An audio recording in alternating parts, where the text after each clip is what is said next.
సంవత్సరాల తరబడి government job కోసం వేచి చూస్తున్నారా? కేవలం 8 నెలల్లో మీ కల నెరవేర్చుకోండి. వెంటనే కింది నెంబర్స్‌కి కాల్ చేయండి. హలో రామ్ గారు. హాయ్ నాగరాజు. మనిషికి కొన్ని బలహీనతలు ఉంటాయి. దానివల్ల కొన్నిసార్లు తెలియకుండా ఫ్రెండ్షిప్ లాస్ అవుతారు, రిలేషన్షిప్ని లాస్ అవుతారు. కొన్నిసార్లు తెలియకుండా ఆఫీస్కి ఎంప్లాయీస్లో ఉండేటువంటి ఎన్విరాన్మెంట్ కూడా పాడవుతుంది. అండ్ కొన్నిసార్లు తెలియకుండా కెరీర్ని కూడా లాస్ చేసుకుంటూ ఉంటారు. అంటే ఆ ఒక్క బలహీనత వల్ల కొంతమందికి అలవాట్ల వల్ల కావచ్చు, కొంతమందికి ఏమో కొన్ని థింగ్స్ అంటే లూజ్ టంగ్ వల్ల కావచ్చు. మైనస్లు అయితే ఖచ్చితంగా ఉంటాయి, ప్రతి మనిషికి ఉంటుంది, ఎవరికైనా సరే. ఆ బలహీనతలను కూడా బలంగా మార్చుకొని ముందుకెళ్ళాలి అంటే ఎలా? చాలా వీక్నెస్లు ఉంటాయి, వీక్నెస్ని స్ట్రెంగ్త్గా మార్చుకోవాలి అంటే ఎలా? బలహీనతలు ఉన్నాయని వాటినే జైలుగా మార్చుకొని అందులో మనం బందీ కానక్కర్లేదు జీవితంలో. బలహీనతలు లేని మనిషి లేడు. ఈ వీక్నెస్ అనేది ఎవ్రీవేర్ ఇట్ ఈస్ దేర్. అసలు nothing is perfect in the nature also.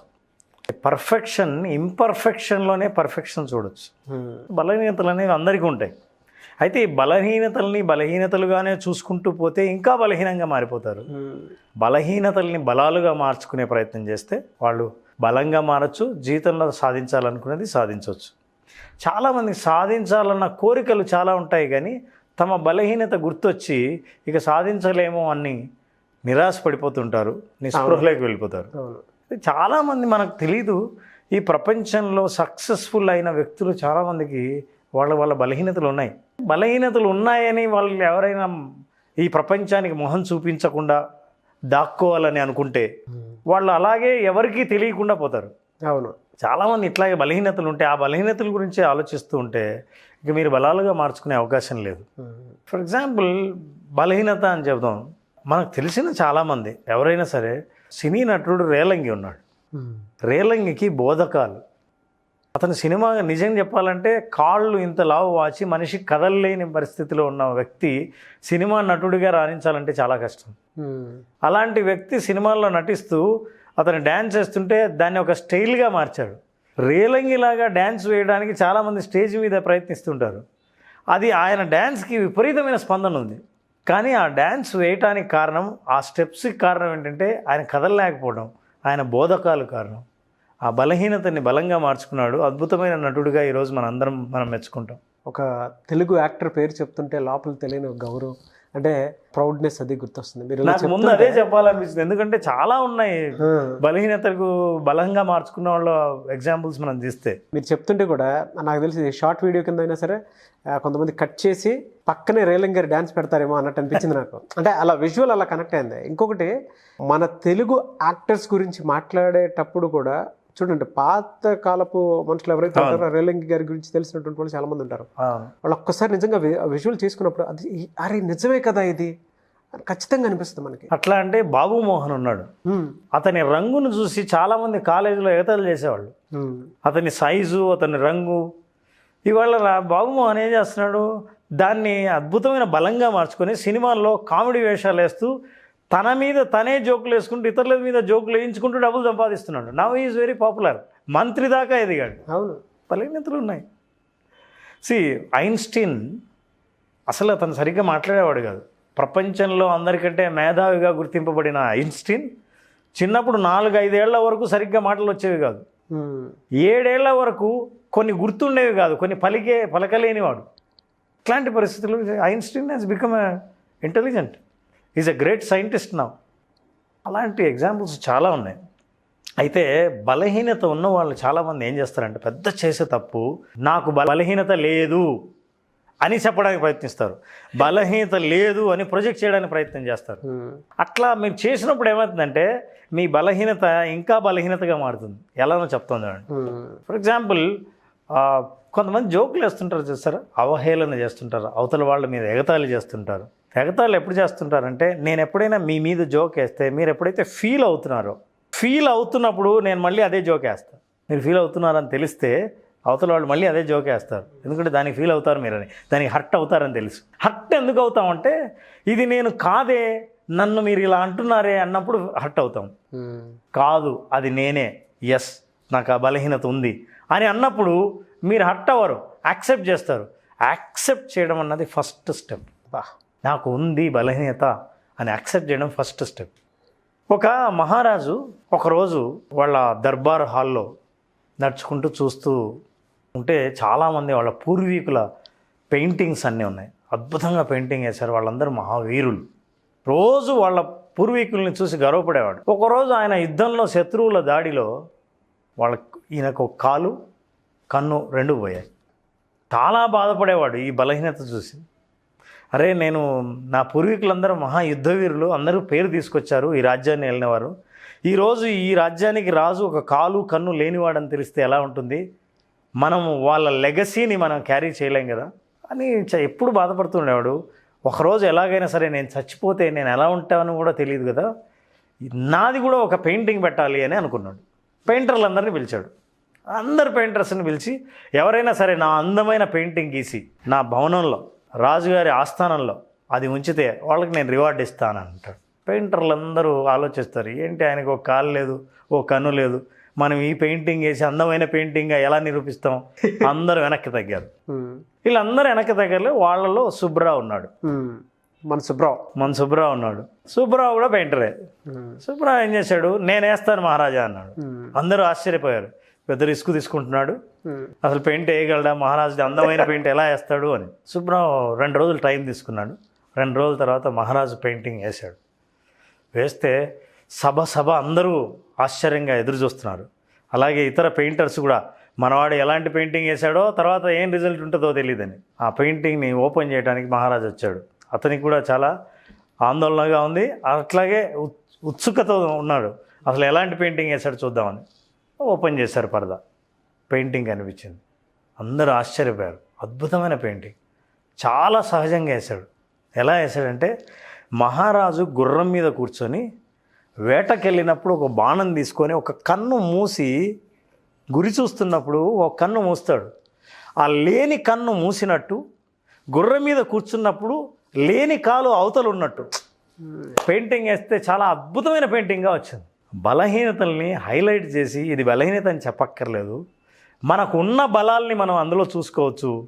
అట్లా ఆయన దాన్ని దాచిపెట్టలేదు. అవును, కానీ సహజంగా పెయింటింగ్ వేశాడు. అందులో ఉన్నవాడు కూడా అట్లే కనిపిస్తాడు. 2 కాళ్ళు 2 కళ్ళు ఉన్నవాడు కూడా అట్లే కనిపిస్తాడు. సో దాన్ని పెయింటింగ్ వేస్తారు. మహారాజు అద్భుతంగా సుబ్రావుని అభినందించాడు. Fantastic sir. ఈ స్టోరీ నుంచి మనం ఏం తెలుసుకోవాలంటే, మనకు బలహీనతలు ఉంటాయి, దాన్ని మనం ఎలా మార్చుకోవాలంటే, చూస్తే ఇది నా బలం అని మనకు అనిపించాలి. ప్రపంచానికి కూడా నేను దాన్ని బలంగా మార్చుకున్నానని మీరు చాటి చెప్పినప్పుడు మీ ఆత్మవిశ్వాసం పెరుగుతుంది. ఇలా చేయాలంటే కొన్ని పద్ధతులు ఉన్నాయి. ఏంటి సార్ ఆ పద్ధతులు? మొట్టమొదటిది ఏంటంటే, నాకు బలహీనత ఉందని అంగీకరించడమే మీ బల ప్రదర్శన. యాక్సెప్టెన్సే బల ప్రదర్శన. ఫర్ ఎగ్జాంపుల్, నేను సరిగ్గా పాడలేను, ముందే చెప్తున్నా, నేను పాడితే మీరు అందరూ పారిపోతారు అని అన్నప్పుడు ఇట్స్ ఎ జోక్. ఆ తర్వాత పాడి అందరు నవ్వినా పెద్ద ఆశ్చర్యప్పుడు ముందే నేను చెప్పానుగా, ఐ హ్యావ్ యాక్సెప్టెడ్ ఇట్. అట్లా కాకుండా పాడమంటే పాడరు చూడండి. ఎందుకంటే నేను పాడితే నవ్వుతారేమో, చప్పట్లు కొట్టరేమో అని నీ బలహీనత దాచిపెట్టుకున్నప్పుడు ఉందే, ఇది దాచిపెట్టినప్పుడు నీ బలహీనతని బలంగా మార్చుకునే ప్రయత్నాలు చేయలేము. అవును. సో యాక్సెప్ట్ అనేది first step for the change. It will give you power for the change. ఎప్పుడైతే నువ్వు యాక్సెప్ట్ చేయలేదో అక్కడి నుంచి ఈ బలహీనత పెరిగి బలహీనతలోనే మగ్గాల్సి వస్తుంది. That's number 1. Number 2, consult someone who can help you. ఎవరైతే మీ బలహీనతను అర్థం చేసుకొని మీకు హెల్ప్ చేయగలరో వాళ్ళని కన్సల్ట్ అవ్వండి. మనం దాచిపెడతాం, చెబితే ఏమనుకుంటారో అనుకుంటాం. ఈ కన్సల్ట్ అయ్యేటప్పుడు you have to seek for the support group. Professionals ఉండొచ్చు, ఫ్రెండ్స్ ఉండొచ్చు, బంధువులు ఎవరైనా నమ్మిన వాళ్ళు ఉండొచ్చు.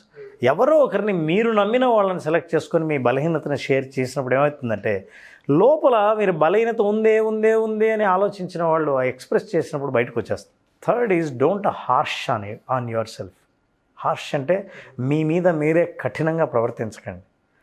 మీరు ఏదన్నా, కొంతమంది ఉన్నారండి, ఫర్ ఎగ్జాంపుల్ బీడీడీ అంటాం, అంటే బాడీ డిస్మార్ఫిక్ డిజార్డర్. అంటే నా శరీరం గురించి, నేను పుట్టే నల్లో, లేదా నా ముక్కు బాగుండదో, నాకు హెయిర్ లేదనో, ఫ్యామిలీ ఫంక్షన్కి పిలుస్తారు, వెళ్ళరు. రంగు బాగలేదని అమ్మాయిలు వెళ్ళరు. అందరికంటే పొట్టిగా ఉంటానండి చాలామందిలో కలవరు. ఆయిల్ పెట్టుకున్నా కూడా ఎవరు ఫంక్షన్కి కూడా వెళ్ళరు. డ్రెస్ వేసుకున్నాక కూడా నా డ్రెస్సు బాగుందో లేదో డౌట్. ఈ డ్రెస్ బాగాలేదేమో అన్న ఫీలింగ్, మీరు చూడండి, నా డ్రెస్ బాగాలేదన్న ఫీలింగ్తో నడిచే వాళ్ళు అసలు దేన్ని ఎంజాయ్ చేయలేరు, మనకు కనబడుతూ ఉంటారు. నేను కొత్త డ్రెస్ వేసుకున్నా అనుకున్నప్పుడు ఆ మొహం, ఆ వెలుగు మొహంలో కనిపిస్తూ ఉంటుంది. So what they need to do is that you have to consult and share చేయడం అనేది ముఖ్యమైనది మీరు చేయాల్సిన పని when you have a weakness. And the fourth is read the life stories of the people who converted their weaknesses into strengths. ఎవరి బలహీనతల్ని బలాలుగా మార్చుకున్నారో వాళ్ళందరి life స్టోరీస్ని చదవండి. థామస్ ఆల్వా ఎడిసన్, ఆయన చిన్నప్పుడు స్కూల్లో ఆయనకి ఏం చెబితే అర్థమయ్యేవి కాదు. స్కూల్ టీచర్లు ఏం చెప్పారో తెలుసా అండి, వాళ్ళ మదర్ని పిలిచి, వీడు నాకు స్కూల్లో వద్దు, ఏం చెప్పినా అర్థం కాదు, మళ్ళీ హోంవర్క్ రాసుకున్నామంటే సరే అంటాడు, మరుసటి రోజు అడిగితే ఏం చెప్పారో ఏమీ గుర్తుండదు, అసలు నాకు ఈ స్కూల్లో ఈ స్టూడెంటే వద్దు, నాకు చెడ్డ పేరు తెస్తున్నాడు టీచర్, కానీ టీచర్ బయటకు పంపించేశాడు. అయితే Thomas Alva Edison is a poor student in a class room. అయితే థామస్ ఆల్వా ఎడిసన్ 1096 పేటెంట్ హక్కులున్న ఒకే ఒక సైంటిస్ట్ ఇప్పటికి కూడా. He became a scientist. అంటే సైంటిస్టు రెగ్యులర్గా స్కూల్కి వెళ్ళి కాదు, బలహీనతలు ఉన్నా సరే ఆ బలహీనతల నుంచి దాన్ని బలాలుగా మార్చుకొని తమకున్న స్ట్రెంగ్త్ ఎంతో వాటిని నమ్మి పైకి వచ్చిన వాళ్ళ స్టోరీస్ మనం చదివినప్పుడు. సో థామస్ ఆల్వా ఎడిసన్ దగ్గర 1093 పేటెంట్ రైట్స్ ఉన్నాయి. అంటే పూర్ లెర్నర్ క్లాస్ రూమ్లో, నేను ఎప్పుడు పూర్ లెర్నర్ అని అనుకుంటూ ఉండింటే ఈ పాటికి నేను సాధించేవాడు కాదు.